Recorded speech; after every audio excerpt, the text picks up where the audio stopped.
Iran తన అమ్ముల పొదిలో ఉన్న మిసైళ్లను ఒక్కొక్కటిగా కూడా బయటికి తీసుకొస్తూ ఉంది. ఇరాన్ అంటేనే మిసైల్ పవర్. రీసెంట్‌గా సెజ్జిల్ అనే డాన్సింగ్ మిసైల్‌ని బయటికి తీసుకొచ్చింది. ఏంటి డాన్సింగ్ మిసైల్? ఎలా పనిచేస్తుంది? దీని ఇంపార్టెన్స్ ఏంటి అంటే ఏం చెప్తారు?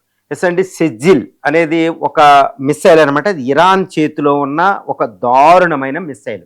ఈ ఇజ్రాయిల్ దగ్గర మనకు ఎప్పుడు చూస్తున్నాం iron dome, iron dome. Iron dome అంటే చాలా ఒక సాఫిస్టికేటెడ్, ఒక అత్యాధునిక ఎయిర్ డిఫెన్స్ సిస్టమ్ అనమాట. ఈ ఐరన్ డోమ్కి కౌంటర్ చేయడానికి ఇరాన్ తయారు చేసి తనకు తాను తయారు చేసిన మిసైలే ఈ సెజ్జిల్ మిసైల్. ఇదేంటంటే దీన్ని డాన్సింగ్ మిసైల్ అంటారు. ఇదేంటంటే స్ట్రైట్ ఫార్వర్డ్గా ఇది ఉండదండి. మాన్యువరబిలిటీ అంటారన్నమాట, ట్రాజెక్టరీ.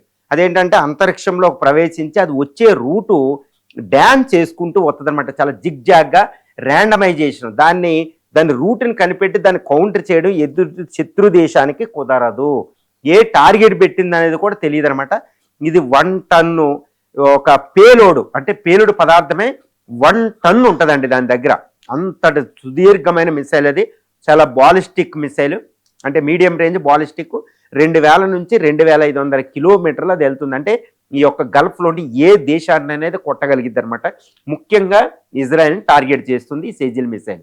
ఇది మ్యాక్ 23 స్పీడ్ అని తెలుస్తుంది. మ్యాక్ 23 అంటే వన్ ఆఫ్ ది ఫాస్టెస్ట్ స్పీడ్తో కలిగిన మిసైల్ అనమాట వరల్డ్లోనే. అంటే కొంతమంది ఏమంటారంటే మ్యాక్ 5 అంటారు. కానీ నిన్న అది ఇజ్రాయెల్ మీదకి ప్రయోగించిన వేగాన్ని చూస్తే, ఐరన్ డోమ్ ఫెయిల్ అయిన విధానాన్ని చూస్తే అది మ్యాక్ 15 కంటే ఎక్కువ ఉంది. అంటే గంటకి 17,000 కిలోమీటర్ల స్పీడ్తో అది వెళ్తుందని తెలుస్తుంది. అంటే ఇంకా ఇరాన్ చేతిలో ఉన్న బ్రహ్మాస్త్రం లాంటిదనమాట. తిరుగులేని అస్త్రాన్ని ఈ యుద్ధానికి 17వ రోజున అది ఇజ్రాయెల్ మీద ఇరాన్ ప్రయోగించడం జరిగింది. ఇది సెంట్రల్ టెల్ అవీవ్లో, జెరూసలేం దగ్గరలో ఒకటి సెంట్రల్ టెల్ అవీవ్ని అది సర్వనాశనం చేసినట్టు తెలుస్తుంది. ఒక బిల్డింగ్ అయితే, ఒక హై స్టోర్ బిల్డింగ్ని అది కొడుతుంటే వెంటనే 200 మంది దాకా చనిపోయారు అన్నట్టు. కానీ విజువల్స్ వస్తున్నాయి. దాన్ని ఇజ్రాయెల్ కన్ఫర్మ్ చేయలేదు. ఇంజూర్డ్ అయ్యారని తెలుస్తుంది. కానీ సెజిల్ మిసైల్ మాత్రం ఇజ్రాయెల్ని తాకినట్టు తెలుస్తుంది.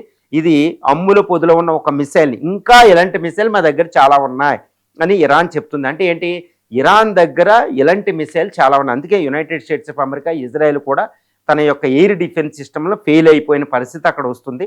అంటే ఇరాన్ ఇలాంటి మిలిటరీ సామర్థ్యాన్ని గత కొన్ని డికేడ్స్గా, దశాబ్దాలుగా తయారు చేసుకుంది అనడానికి ఇది నిదర్శనం. ఇప్పుడు అమెరికా చేతులు ఒకటే ఒక ఆయుధం ఏంటంటే ఈ యొక్క సెజిల్ మిసైల్ లాంటివి, ఖుర్రం షాహర్ 4 ఇంకా సయ్యద్ లాంటి మిసైల్ని ఎక్కడ తయారు చేస్తున్నారో వాటి స్టోరేజ్ ఉన్న వాటిని అటాక్ చేయాలి. కానీ అది అంత ఈజీ కాదు. ఎందుకంటే జాగ్రోస్, అల్బర్జన్ మౌంటైన్స్ కింద ఆ యొక్క మిలిటరీ ఈ మిసైల్స్ ఫ్యాక్టరీలు ఉన్నట్టు తెలుస్తుంది, స్టోరేజ్. కాబట్టి సీక్రెట్ మిసైల్ సెంటర్స్ని కొట్టడం, ఈ సిటీస్ని కొట్టడం అమెరికాకి వీలు అవ్వడం లేదు. మరి సెజిల్ అంటే ఇంకా ఎన్ని మిసైల్స్ని ఇజ్రాయెల్ మీద ప్రయోగిస్తారో మనం చూడాలి.